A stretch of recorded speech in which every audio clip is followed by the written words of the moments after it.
Ang made-to-order gowns na ito umaabot ng 20 hanggang 100,000 pesos.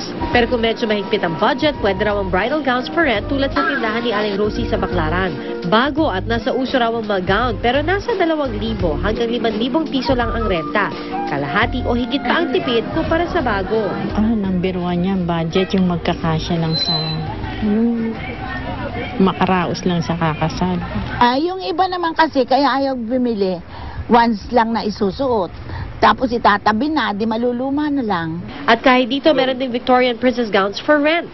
Tulad ng suot ni Jessica ngayon, very Kate Middleton inspired. May cathedral train, mahaba yung tail niya, and it's fully beaded.